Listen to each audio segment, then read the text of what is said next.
حضرات ایک شخص اس دنیا سے جانے والا تھا، بڑا پیارا واقعہ ہے، جھوم کر کہتے ہیں سبحان اللہ۔ دنیا سے جانے والا تھا، آخری وقت تھا اس کا، لیکن تھا بڑا مالدار، تھا بڑے پیسے والا، تھا بڑے روپیے والا، پیسے والا تھا، روپیے والا تھا، نوٹوں والا تھا، بڑا مالدار، لیکن تھا نیک، سبحان اللہ، اچھا آدمی تھا۔ جب مرنے لگا اس نے سوچا میاں اگر میں مر گیا میری اولاد صحیح نہیں ہے۔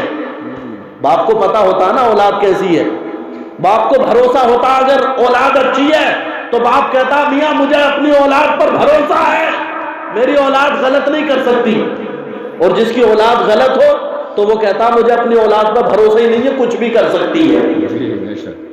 تو اس نے بھی یہی کہا کہ بھائی میں تو چلا جاؤں گا، روپیہ بڑا کمایا، پیسہ بڑا کمایا، دولت بڑی اکٹھی کی، لیکن میرے جانے کے بعد جو میری اولاد ہے وہ عیاشیاں کرے گی، برے کام کرے گی، ناجائز کاموں میں اسے لگائے گی، اور قیامت کے دن ڈنڈے مجھے پڑیں گے، قبر میں ڈنڈے مجھے پڑیں گے، اولاد مزہ لے گی، برباد کرے گی مال کو۔ تو اس نے سوچا کیوں نہ کچھ سسٹم بنایا جائے جانے سے پہلے۔ اس نے کہا اپنے بیٹے کو بلایا، ادھر آؤ، کاپی پینسل لاؤ۔ کاپی لی، ایک پین لیا، کہا مولانا روم نے اس واقعے کو لکھا مثنوی شریف کے اندر، بہت بڑے مولانا ہیں، تو بڑی اچھی مثال انہوں نے دی ہے کہ اس نے کاپی پینسل منگائی اور کہا میں تمہیں وصیت کر کے جاؤں گا، اور یہ وصیت کے کاغذ ہیں، 2 پرچے لکھے، 2 کاغذ لکھے، اور لکھنے کے بعد کہا یہ دونوں میری وصیتیں ہیں، ان کو کھول کے نہیں دیکھنا، جب میں مر جاؤں، جب لوگ میرا جنازہ پڑھنے لگیں، ابھی نیت نہیں باندھی ہوگی، سب اکٹھے ہو جائیں اور نیت باندھنے کے لیے تیار ہو، اس وقت میری اس پہلی وصیت کو پڑھا جائے اور دوسری وصیت نماز جنازہ کے بعد پڑھی جائے۔ اللہ اکبر، ٹھیک ہے۔ اچانک کچھ عرصہ گزرا، وقت گزرا، ان کا انتقال ہو گیا۔ امیر آدمی تھا نا، مالدار آدمی تھا، سارا شہر نماز جنازہ کے لیے گیا، لڑکوں کو دکھانے کے لیے۔ آج کا تو معاملہ بھی میاں الٹا، اگر کوئی نامور آدمی ہو نا اور وہ تنہا ہو، اکیلا ہو، اس کے اور کوئی اتنی پاورفل نہ ہو، تو اگر اس کا کتا بھی مر جائے نا تو گاؤں اکٹھا ہو جاتا۔ مثال بھی ہے، وہ بات بھی ہے کہ پدھان کا کتا مرا تو سارا گاؤں چلا گیا، اور جب خود پدھان مرے تو کوئی بھی نہ گیا، تو وہ سارا گاؤں کتے کے مرنے میں اس لیے گیا کہ پدھان کو منہ دکھائیے گے، بھیا گاؤں کے پدھان ہیں، اور جب خود پدھان مر گئے تو اب کسے منہ دکھانے جائیں گے، چھوڑو پر پدھان تو گیا۔ تو ایسا بھی معاملہ، لیکن وہ امیر طبیب آدمی جب مرا تو سارا شہر اکٹھا۔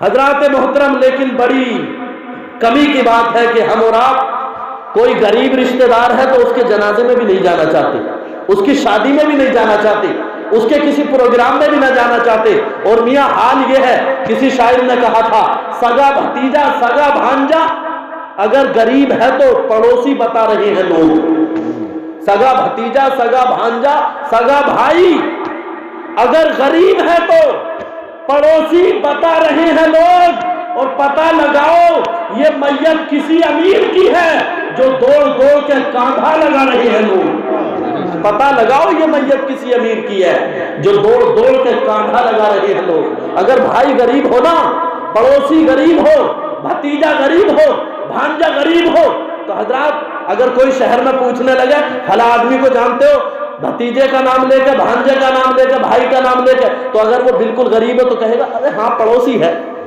پڑوسی ہے، سگا بھائی نہیں بتائے گا کہیں میری بے عزتی نہ ہو کہ اتنے غریب کا بھیا تو، اتنے کمزور اور لاغر آدمی کا بھائی ہے تو اسے پڑوسی بتائے گا، اپنا بھیا نہ بتائے گا۔ اور اگر گاؤں میں کوئی نیتا ہے، کوئی پردھان ہے، اور کوئی شہر میں پوچھنے لگے باہر کہ وہ پردھان جی، ارے بالکل وہ تو میرے تاؤ ہیں یار، سگے، وہ تو بالکل سگے ہیں، میرے خاندانی ہیں۔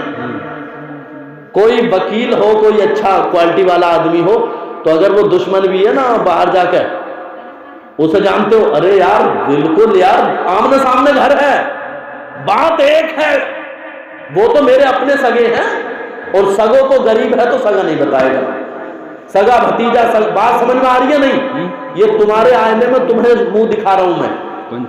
حضرات اگر غریب ہے تو پڑوسی بتا رہے ہیں لوگ پتہ لگاؤ یہ میت کسی امیر کی ہے جو دوڑ دوڑ کے کاندھا لگا رہی ہے لوگ. جمعے کے خطبے میں آپ دیکھتے ہیں لوگ باتیں بھی کرنے لگتے ہیں. سیاسی جلسوں میں سانسیں بھی لوگ روک لیتے ہیں. سیاسی جلسوں میں سانسیں بھی لوگ روک لیتے ہیں اور جمعے کے خطبے میں باتیں بنا رہے ہیں لوگ. جمعے کے خطبے میں باتیں بنا رہے ہیں لوگ. تو وہ امیر مر گیا, سارا شہر اکٹھا, امام صاحب مصلی پہ آ گئے. کہا اجازت, کہا حضرت اجازت تو ہے, پہلے اس وصیت کو پڑھ لیا جائے. میرے والد نے کہا تھا جب میں مر جاؤں امام صاحب مصلی پہ آ جائیں, سارا شہر سارے لوگ نماز کے لیے تیار ہو تو یہ وصیت پڑھی جائے, پڑھنے سے پہلے نماز. کہا کھولیے, وصیت کھولی گئی تو اس میں لکھا ہوا تھا کہ جو آنے کے بعد میری نماز جنازہ نہیں پڑھے گا اس کو میری ساری دولت, سارا پیسہ, سارا روپیہ دے دیا جائے. اللہ اکبر. جو میت میں آنے کے بعد نماز جنازہ نہیں پڑھے گا اس کو سارا روپیہ دے دیا جائے. بڑی عجیب وصیت, ساروں کے حیران ہوں. بیٹا کہنے لگا یہ کیا ہو گیا, جو نماز نہ پڑھے گا اس کو مال ملے گا. سارا شہر ایک طرف کھڑا ہو گیا, بھیا مال ملے گا, مال کی تمنا تھی نا, ہم پڑھ ہی نہ رہے, اس کے بیٹے پڑھ لیں گے, پڑوسی پڑھ لیں گے, مال ہمیں مل جائے گا. لیکن آج کے اور اس دور کے بیٹے بھی ایسے تھے کہ انہوں نے کہا میاں تم تو شہر کے ہو, ہم اپنے ہیں, مال تو ہمیں بھی چاہیے. باپ تو گیا, نماز پڑھ کے کیا کریں گے, بیٹے بھی الگ کھڑے ہو گئے کہ ہمیں بھی مال چاہیے, مال تو ہمارا ہے, ہم کیوں دوسروں کو دیں. تو باپ کی نماز جنازہ میں وہ بھی شریک نہیں ہوئے, الگ کھڑے ہو گئے بیٹے بھی, کہ نماز پڑھیں گے تو مال نہ ملے گا, دولت نہ ملے گی. بیٹے بھی جماعت سے نکل کے یہاں تک کہ اکیلے امام صاحب رہ گئے کھڑے ہوئے مصلی پہ, تنہا امام صاحب. امام صاحب نے کہا بھائی نماز نہیں پڑھو گے کہ جی اگر پڑھیں گے تو مال دولت چلی جائے, وصیت ہے, قانون ہے. کہا ٹھیک ہے. کوئی اللہ والے گزر رہے تھے, 2-3 اللہ کے نیک بندے تھے, انہوں نے کہا بھائی جنازہ, بھائی اس کا تو بڑا ثواب ہے. حدیثوں میں آیا جو نماز جنازہ پڑھتا ہے اگر پڑھنے والا نیک ہے, اللہ اکبر, تو مرنے والے کی مغفرت ہو جاتی ہے, اور مرنے والا نیک ہے تو پڑھنے والوں کی بھی مغفرت ہو جاتی ہے. یہ تو بڑے ثواب کا کام ہے.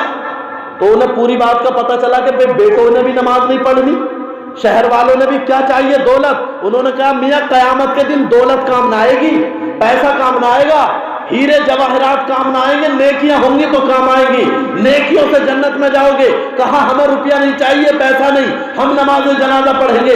امام صاحب پڑھاؤ.